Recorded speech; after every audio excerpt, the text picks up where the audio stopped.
బంగారు నగలు తాకట్టు పెట్టబోతున్నారా? వద్దు. తక్కువ డబ్బులు, ఎక్కువ వడ్డీ ఎందుకు? సింపుల్గా శ్రీ స్టార్ గోల్డ్ కంపెనీకి రండి. German technology, purity check, best online రేట్లో అమ్మి 2 minutesలో క్యాష్ని ఇంటికి తీసుకువెళ్ళండి. ప్రశాంతంగా ఉండండి. బంగ్లాదేశ్ లో దీపు చంద్రదాస్ అనే ఒక దళిత హిందువులు కొంతమంది రాడికల్ గ్రూప్స్ వాళ్ళు అతని ఇంట్లోకి వెళ్లి అతన్ని లాక్కస్తూ విచక్షణ రహితంగా కొడుతూ కాళ్లతోని తంతు అతన్ని కొట్టి చంపేయడం జరిగింది. సో అంతటితో ఆగకుండా వాళ్ళు మనుషులమని మర్చిపోయి ఆ మృతదేహాన్ని రోడ్డు మీద ఏదో చనిపోయినటువంటి జంతువులను కదా లాక్కెళ్ళి ఒక చెట్టు కట్టేసి పెట్రోల్ పోసి తగలబెట్టడం జరిగింది. సో ఇంత జరిగిన అక్కడ పోలీసులు కానీ ప్రభుత్వ అధికారులు కానీ వాళ్ళపైన ఎలాంటి చర్యలు కూడా తీసుకోలేదు. ఇప్పుడు ఒక రోడ్డు మీద ఒక 10-20 మంది గుమ్మిగుడి ఏదైనా నిరసన కార్యక్రమం చేసినా గానీ సో పోలీసులు అధికారులు అక్కడ జమ అయ్యి వాళ్ళను చెల్లాచెదురు చేయడం జరుగుతుంది. కానీ ఇంత తతంగం జరిగినప్పటికీ అక్కడ ఎలాంటి చర్యలు తీసుకోలేదంటే అక్కడ బంగ్లాదేశ్ లో పూర్తిగా యాంటీ హిందూ అంటే హిందువుల పైన ఒక చులకన భావం ఉంది, వాళ్ళు పట్టించుకుంటలేరు అనేది స్పష్టంగా అర్థమవుతుంది. ఇప్పుడు ఒక హిందూ పైన దాడి చేసిరు ఒక వర్గం వాళ్ళు అన్నప్పుడు సో మిగతా హిందువులు ఆ హిందువులు ఎక్కువ మెజారిటీ ఉండేటువంటి దేశాలే కదా స్పందించాల్సింది. ఇప్పుడు గతంలో మనం చూసినాం ఆస్ట్రేలియాలో సిడ్నీలో ఒక వ్యక్తి పైన దాడి జరిగినప్పుడు ఎక్కడ ఉన్నటువంటి ఇజ్రాయెల్ స్పందించడం జరిగింది. ఇంకొకసారి గిట్లా ఆస్ట్రేలియాలో యూదుల పైన దాడి జరిగితే మీ అంతు చూస్తాం, ఖచ్చితంగా మీ పైన చర్యలు తీసుకుంటాం అని చెప్పేసి నేతన్యాహు అక్కడ అతను కూడా హెచ్చరించడం జరిగింది. సో ఇంతేకాదు ఎక్కడో ఆఫ్రికాలో ఉన్నటువంటి నైజీరియాలో క్రిస్టియన్ల మీద దాడి జరుగుతుంది, అక్కడ చాలా మందిని చంపేస్తున్నారని తెలుసుకున్నటువంటి ట్రంప్ పూర్తిగా అక్కడ ఉన్నటువంటి దేశం పైన వార్నింగ్ ఇవ్వడం జరిగింది. సో ఇలాంటి చర్యలు క్రిస్టియన్ల మీద జరిగితే ఖచ్చితంగా మీ పైన చర్యలు తీసుకుంటామని చెప్పి ట్రంప్ వాళ్ళను బెదిరించడం జరిగింది. సో మరి ఒకవేళ హిందువుల పట్ల వేరే దేశంలో ఏదైనా ఇలాంటి చర్యలు జరిగితే హిందువులు ఉన్నటువంటి రెండు ఎక్కువ ఉన్నటువంటి దేశాలు నేపాల్, ఇండియా. సో వీళ్ళే చర్యలు తీసుకోవాలి. సో నేపాల్ ఎలాగో అక్కడ ఉన్నటువంటి ఆర్థిక పరిస్థితి కావచ్చు, ఎలాంటి స్ట్రైక్స్ కావచ్చు, జెన్జీ ప్రొటెస్ట్ల వల్ల వాళ్ళు ఎలాంటి చర్యలు తీసుకోలేరు. సో మరి ఇలాంటి ఒక చర్య జరిగినప్పుడు ఖచ్చితంగా భారతదేశం దీనిపైన స్పందించాల్సిన అవసరం ఎంతైనా ఉంది. ఇప్పుడు 1971కి ముందు బంగ్లాదేశ్ లో హిందువుల జనాభా దాదాపు 28% ఉండే. సో ఇప్పుడు చూసుకున్నట్లయితే అది 7% కు పడిపోయింది. సో మరి ఇంత స్థాయిలో ఒక జాతికి సంబంధించినటువంటి జనాభా తగ్గిపోతుంటే దానికి కారణం ఏంది? పాకిస్తాన్ లో ఇదే పరిస్థితి, బంగ్లాదేశ్ లో ఇదే పరిస్థితి.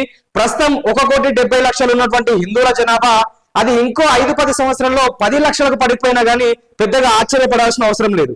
సో మరి బంగ్లాదేశ్ లో ఇంత ఎక్కువగా యాంటీ హిందూ, యాంటీ ఇండియా అనే విధంగా ఎందుకు ప్రొటెస్ట్లు జరుగుతున్నాయి, ఎందుకు వాళ్ళు ఇండియన్స్ ను వాళ్ళు అంత తీవ్ర స్థాయిలో వ్యతిరేకిస్తున్నారు అంటే దీనికి కారణం ఒక 2 కారణాలు. ఒకటేంది షేక్ హసీనా ప్రస్తుతం ఇండియాలో ఉండడం, ఇంకోటేంది అక్కడ ఉస్మాన్ హాదీ అనే ఒక విద్యార్థి నాయకుడు చనిపోవడం. గతంలో బంగ్లాదేశ్ ప్రధానిగా ఉన్నటువంటి షేక్ హసీనా అక్కడ అవినీతి ఆరోపణలు ఒకటి, ఇంకొకటి ఏంటంటే రిజర్వేషన్ కోటా ఎక్కువ చేయడం వల్ల సాధారణ నిరుద్యోగులకు వాళ్ళకు ఉద్యోగాలు రావట్లేదని చెప్పేసి అనేక నిరసనలు చేసి ఈమెను ఆ దేశం నుంచి దాటిపోయేలాగా చేసిరు బంగ్లాదేశ్ లో ఉన్నటువంటి కొంతమంది నిరుద్యోగులు కావచ్చు, కొంతమంది గ్రూప్స్ కావచ్చు. సో దీంట్లో ముఖ్యంగా ఈమె ఆ దేశం నుంచి పారిపోవడానికి ప్రధాన కారణం ఇప్పుడు ఏదైతే చనిపోయిందో ఉస్మాన్ హాదీ. సో ఇతన ఇంక్విలాబ్ మోర్చా అని చెప్పేసి ఒక గ్రూప్ ను తయారు చేసి ఎప్పుడు చూసినా ప్రొటెస్ట్లు చేస్తూ ఉంటాడు. సో నిరుద్యోగుల తరఫున కూడా ఇతను ప్రొటెస్ట్ చేయడం జరిగింది. ఇప్పుడు ఆ ఇంక్విలాబ్ మోర్చా అనేది ఇంకా దినదిన అభివృద్ధి చెంది అతను ఒక రాజకీయ పార్టీగా కూడా ఇప్పుడు అవతరించడం జరిగింది. సో ఇతను ఏంటంటే నెక్స్ట్ రాబోయే పార్లమెంట్ ఎన్నికల్లో గెలాలనే ఒక ఎజెండాతోని యాంటీ ఇండియా ఒక నినాదాన్ని తీసుకొని భారతదేశానికి వ్యతిరేకంగా ఇతను పనిచేస్తుండు.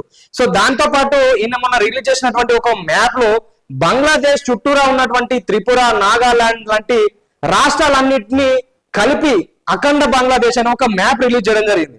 సో మామూలుగా మన దేశంలో ఉన్నటువంటి భూభాగాలు చైనా కావచ్చు, పాకిస్తాన్ కావచ్చు, కొన్ని కిలోమీటర్ల వాళ్ళ మ్యాప్ లో చూసుకునే మనం వాళ్ళపైన కౌంటర్ వేయడం జరుగుతుంది. సో వీడు ఏకంగా చుట్టూ ఉన్నటువంటి ఒక 4 రాష్ట్రాలు కలుపుకొని అఖండ బంగ్లాదేశ్ అని చెప్పి ఒక మ్యాప్ రిలీజ్ చేయడం జరిగింది. సో ఇది జరిగినాక కొన్ని రోజులకే ఆటోలో ప్రయాణం చేస్తున్నటువంటి ఇతని పైన ఎవరో ఇద్దరు దాడి చేసి అతన్ని చంపేశారు. సో ఈ ఉస్మాన్ హాదీని చంపేసింది షేక్ హసీనా, తర్వాత ఇండియా. వీళ్ళిద్దరు కలిసి ఒక పథకం ప్రకారం ఉస్మాన్ హాదీని చంపేశారని చెప్పేసి ఈ ఎవరైతే యూనస్ ఉన్నారో యూనస్ అక్కడ ఉన్నటువంటి ప్రజలందరిలో నూరిపోయడం జరిగింది. సో అందువల్ల ఇప్పుడు అక్కడ తీవ్రమైనటువంటి నిరసనలు, ర్యాలీలు చేస్తున్నారు ఇండియాకు వ్యతిరేకంగా.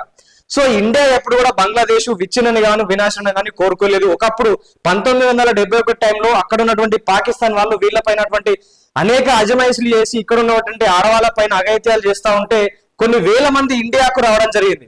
సో ఆ టైంలో భారతదేశమే బంగ్లాదేశ్ కు సపోర్ట్ ఇచ్చి బంగ్లాదేశ్ అనేది ఒక దేశంగా అవతరించడానికి ఇండియానే సపోర్ట్ చేసింది.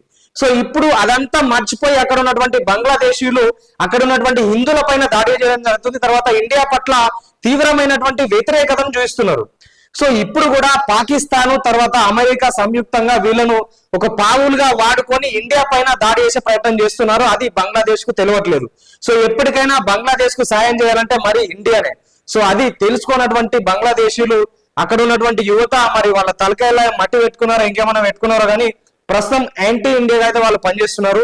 సో ఇది ఇంకా ఎంత దూరం వెళ్తుంది, మరి ఇండియా ఇప్పటికైనా వాళ్ళపైన చర్యలు తీసుకుంటుందా, గట్టి వార్నింగ్ ఇస్తా లేదా వేచి చూడాల్సిందే.